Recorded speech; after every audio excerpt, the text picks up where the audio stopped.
Imagine, tu as une armée coloniale bien équipée devant toi. Et toi, tu refuses de fuir. Pas parce que tu es inconscient, mais parce que tu refuses de vivre à genoux. Moi, c'est Jospin, le voyagiste 2.0. Si tu es nouveau sur ma chaîne, ici, on explore, on apprend et surtout, on voyage autrement.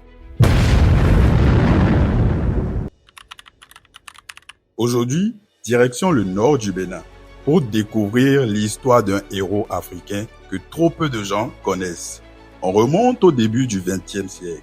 À cette époque, la France est en train d'imposer sa domination un peu partout en Afrique de l'Ouest. Beaucoup de chefs locaux décident de faire profil bas pour éviter les représailles. Mais dans un petit village appelé Bassi, un homme dit non. Et son nom est catégorique. Son nom, c'est Bassi Nguera, plus connu sous le nom de Bio Guerra.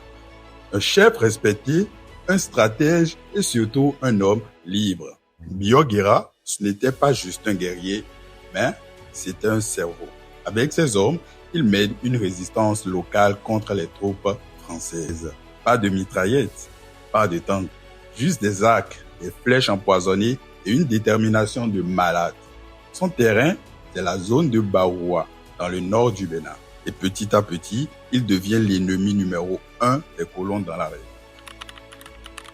Le 17 décembre 1916, les Français encerclent Baoua.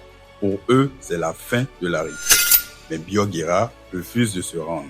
Selon les versions, soit il est tombé sous les balles ennemies, soit il s'est donné la mort avec une flèche empoisonnée pour ne jamais être capturé vivant. Et la suite est dure à entendre.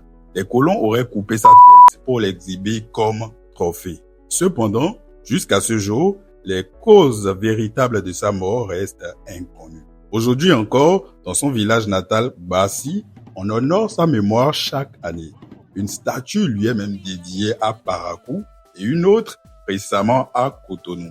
Pourtant, son nom reste peu connu en dehors du Bénin, alors qu'il a résisté avec courage et dignité, sans âme moderne face à une puissance coloniale. Ça, c'est la marque d'un vrai héros. Ouais, y a rien à dire.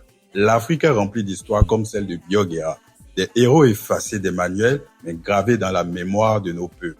Si tu veux que je t'emmène à la découverte d'autres figures comme lui, abonne-toi, lâche un like et dis-moi en commentaire quel héros africain je raconte dans la prochaine vidéo. C'était le voyagiste 2.0. Ici, on explore, on apprend et surtout, on voyage autrement. À la prochaine.